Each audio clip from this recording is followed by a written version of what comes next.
Assalamualaikum warahmatullahi wabarakatuh. Perkenalkan, nama saya Muhammad Khalil Rozin dengan NIM 418221100024. Di sini saya akan menjawab soal-soal UAS komputer masyarakat. Soal yang pertama, ada contoh studi kasus yang menceritakan tentang hak-hak kekayaan intelektual, baik mengenai hak kekayaan industri maupun hak kekayaan teknologi informasi yang terjadi di dalam negeri dan di luar negeri. Yang pertama, ada studi kasus di dalam negeri. Yang pertama, hak kekayaan industri PT XYZ dan inovasi produk. PT XYZ adalah perusahaan manufaktur di Indonesia yang mengembangkan produk baru yang inovatif dalam industri otomotif. Mereka memiliki hak kekayaan industri termasuk paten dan merek dagang untuk melindungi inovasi mereka. PT XYZ berhasil mendapatkan paten atas teknologi baru yang mengurangi emisi kendaraan bermotor mereka. Hal ini memberikan keuntungan kompetitif di pasar domestik dan internasional, sambil memberikan perlindungan hukum terhadap hak kekayaan intelektual mereka di Indonesia. Yang kedua, ada hak kekayaan teknologi informasi. Contoh kasus pelanggaran hak cipta di Indonesia. Sebuah perusahaan teknologi di Indonesia, PT ABC, mengembangkan aplikasi mobile yang sukses secara komersial. Namun beberapa bulan setelah peluncuran, mereka menemukan bahwa ada perusahaan lain yang sengaja menggandakan dan mendistribusikan aplikasi mereka tanpa izin. PT ABC melaporkan kasus tersebut ke pengadilan dan mengajukan gugatan pelanggaran hak cipta. Setelah persidangan yang panjang, pengadilan menyatakan bahwa perusahaan yang melakukan pelanggaran harus membayar ganti rugi dan menghentikan penggunaan aplikasi yang tidak sah. Yang ketiga, hak kekayaan industri. Contoh penerapan desain industri oleh perusahaan mebel. Sebuah perusahaan mebel di Indonesia, PT DF, merancang produk-produk mebel dengan desain unik dan estetika yang khas. Mereka mendaftarkan desain-desain tersebut sebagai hak kekayaan industri untuk melindungi karya kreatif mereka. Namun beberapa bulan setelah meluncurkan koleksi baru, PT DF menemukan bahwa beberapa perusahaan mebel di dalam negeri telah menyalin desain-desain mereka tanpa izin. PT DF mengajukan gugatan ke pengadilan dan berhasil memenangkan kasus tersebut. Perusahaan yang menyalin desain-desain mereka diperintahkan untuk menghentikan produksi dan penjualan produk yang melanggar hak kekayaan industri PT DF. Setelah itu ada studi kasus di luar negeri. Yang pertama, hak kekayaan teknologi informasi, Apple vs Samsung. Pada tahun 2012, Apple menggugat Samsung di Amerika Serikat atas pelanggaran paten terkait desain dan teknologi produk iPhone dan iPad. Apple mengklaim bahwa Samsung menyalin elemen desain dan fitur-fitur tertentu dari produk mereka. Setelah persidangan yang panjang, pengadilan memutuskan bahwa Samsung telah melanggar beberapa paten Apple dan memerintahkan pembayaran ganti rugi yang signifikan ke Apple. Kasus ini menjadi salah satu persidangan hak kekayaan intelektual paling terkenal di dunia. Yang kedua, hak kekayaan industri Coca-Cola vs Pepsi-Cola. Coca-Cola dan Pepsi-Cola adalah dua perusahaan minuman terbesar di dunia. Pada tahun 2014, Coca-Cola mengajukan gugatan terhadap PepsiCo di Amerika Serikat, menyatakan bahwa PepsiCo melanggar merek dagang mereka dengan meluncurkan produk bernama Pepsimo.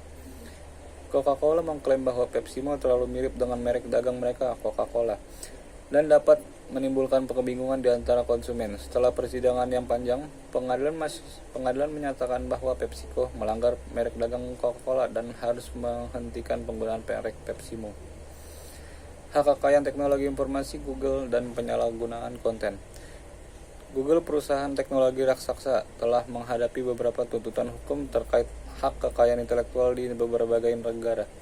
Misalnya pada tahun 2019, Prancis menerapkan undang-undang hak cipta yang baru, dan perusahaan penerbit Prancis menuntut Google atas pelanggaran hak cipta karena menampilkan cuplikan berita mereka dalam hasil pencarian. Google berpendapat bahwa penggunaan cuplikan tersebut termasuk dalam penggunaan yang adil, fair use. Sementara perusahaan penerbit menekankan bahwa mereka harus mendapatkan kompensasi atas konten mereka. Kasus ini masih berlanjut dan menjadi perdebatan mengenai batasan penggunaan konten digital. Soal yang kedua, ada apa yang dimaksud dengan plagiarisme dan bagaimana cara pencegahannya? Berikut 3 contoh kasus. Yang pertama, plagiarisme adalah tindakan mengambil, menyalin, atau menggunakan karya orang lain, ide, atau tulisan tanpa memberikan pengakuan atau atribusi yang sesuai. Ini termasuk mengambil bagian-bagian teks secara langsung, menggandakan atau menyajikan karya orang lain sebagai karya sendiri, atau tidak menyebutkan sumber asli dengan benar. plagiarisme dianggap sebagai pelanggaran etika dan dapat memiliki konsekuensi hukum, terutama dalam konteks hak cipta dan kekayaan intelektual. Berikut cara-cara pencegahan plagiarisme meliputi: yang pertama, mengutip dengan benar. Ketika menggunakan sumber-sumber lain, pastikan untuk memberikan atribusi yang tepat dengan mengutip dan menyebutkan sumber tersebut secara jelas. Yang kedua, pemeriksaan plagiarisme. Gunakan perangkat lunak pemeriksa plagiarisme yang dapat mendeteksi pemiripan teks dengan sumber-sumber online atau basis data akademik. Hal ini membantu mengidentifikasi kemungkinan plagiarisme dalam tulisan Anda sebelum diserahkan. Yang ketiga, membangun pemahaman tentang etika penulisan. Berusaha untuk memahami dengan baik etika penulisan dan penghormatan terhadap hak kekayaan intelektual. Pelajari bagaimana memberikan pengakuan yang sesuai kepada penulis asli dan menghargai sumber daya intelektual orang lain. Yang keempat, mengembangkan keterampilan penulisan dan penelitian. Belajar untuk mengolah informasi dari berbagai sumber dan menyajikannya dengan gaya bahasa sendiri. Dengan mengembangkan keterampilan penulisan dan penelitian yang kuat, Anda dapat menghindari kesalahan atau godaan plagiarisme. Berikut ada 3 contoh kasus plagiarisme yang melibatkan aspek hukum. Yang pertama ada kasus Jason Blair The New York Times. Pada tahun 2003, seorang jurnalis bernama Jason Blair The New York Times terlibat dalam sebuah skandal plagiarisme yang mengguncang di industri media. Blair mengambil laporan dari sumber lain tanpa mengutip atau memberikan atribusi yang tepat. Ia juga memasukkan informasi palsu atau tidak diverifikasi dalam artikel-artikelnya. Kasus ini menyebabkan Blair dipecat dan The New York Times menghadapi kehilangan kepercayaan publik yang signifikan. Yang kedua ada kasus Anne John Alexander. Anne John Alexander adalah seorang perancang busana terkenal yang terlibat dalam kasus plagiarisme pada tahun 2008. Dia dinyatakan bersalah atas tuduhan menyalin desain busana dan menggunakan karya orang lain tanpa izin atau pengakuan yang tepat. Kasus ini melibatkan pelanggaran hak cipta dan hak kekayaan intelektual, dan Anne John Alexander dihukum penjara dan didenda. Yang ketiga ada kasus pemalsuan tesis di Indonesia. Pada tahun 2020 terjadi beberapa kasus pemalsuan tesis di Indonesia yang melibatkan plagiarisme. Mahasiswa-mahasiswa terlibat mengirimkan tesis yang sebagian besar atau seluruhnya disalin dari karya orang lain tanpa memberikan atribusi yang benar.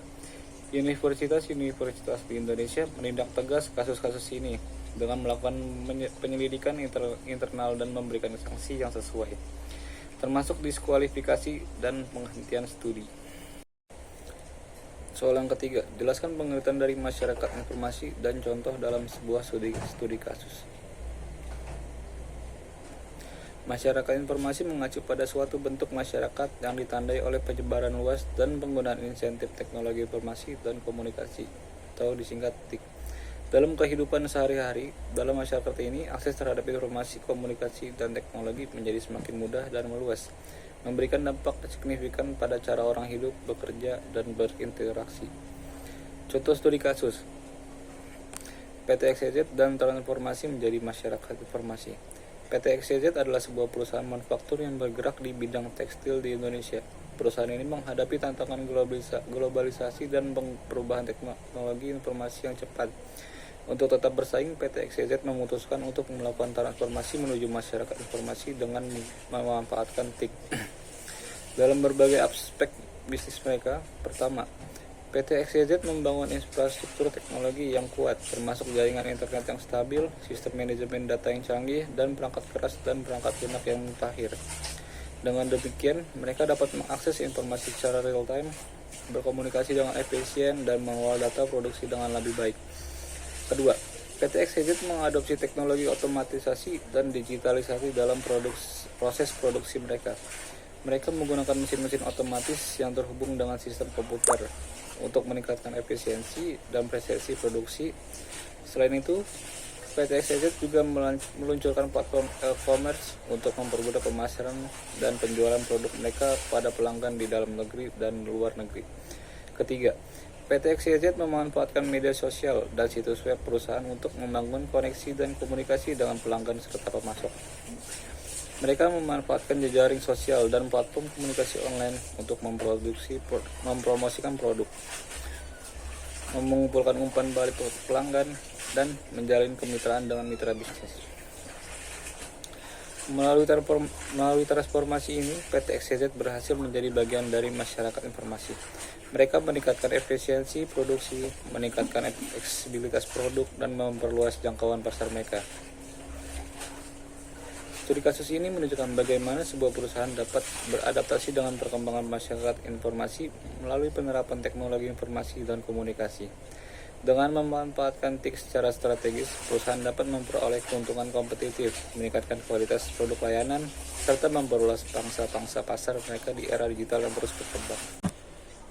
Soal yang keempat, ceritakan mengenai semua hal tentang diri Anda dengan menggunakan analisis SWOT.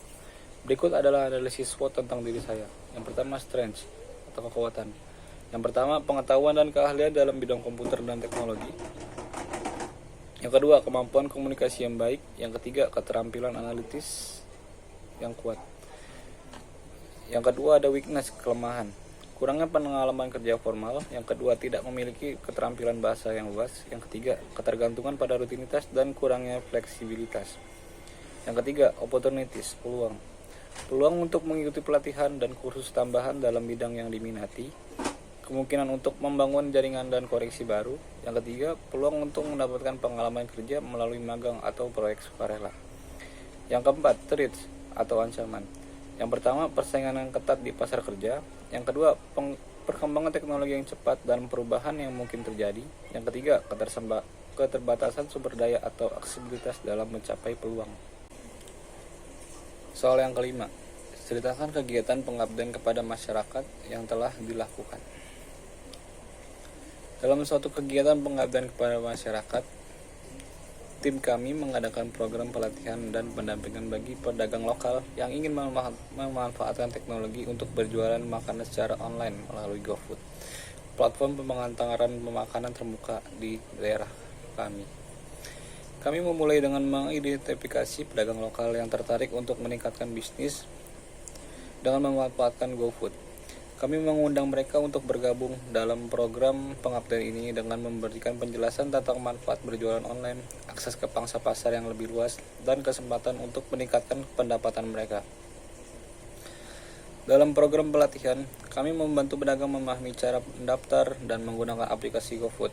Kami memberikan panduan langkah demi langkah tentang pendaftaran akun, pengaturan profil bisnis, pengelolaan menu dan harga, serta strategi pemasaran yang efektif untuk menarik perhatian pelanggan. Selain itu, kami juga memberikan pembimbingan praktis kepada pedagang dan dalam hal peningkatan kualitas makanan dan layanan mereka. Kami berbagi tips tentang persiapan makanan yang higienis, penanganan pesanan dengan efisien, dan cara memberikan pelayanan yang baik kepada pelanggan. Kami juga mendorong kolaborasi antara pedagang lokal untuk memperluas jangkauan produk mereka dan menghadirkan variasi yang lebih dalam aplikasi GoFood. Melalui program ini, kami berhasil membantu pedagang lokal untuk sukses berjualan secara online melalui GoFood. Mereka meningkatkan visibilitas dan aksesibilitas produk mereka, meningkatkan pendapatan, dan memperluas jaringan pelanggan mereka. Selain itu, mereka juga menjadi bagian dari ekosistem pedagang online yang berkembang di daerah kami. Cerita ini menunjukkan bagaimana pengabdian kepada masyarakat dapat membantu pedagang lokal memanfaatkan teknologi seperti GoFood untuk meningkatkan bisnis. Dengan memberikan pelatihan, bimbingan, dan dukungan teknis, kami membantu mengatasi hambatan dan memanfaatkan peluang yang ada dalam pemanfaatan platform online. Sekian dari saya, terima kasih. Wassalamualaikum warahmatullahi wabarakatuh.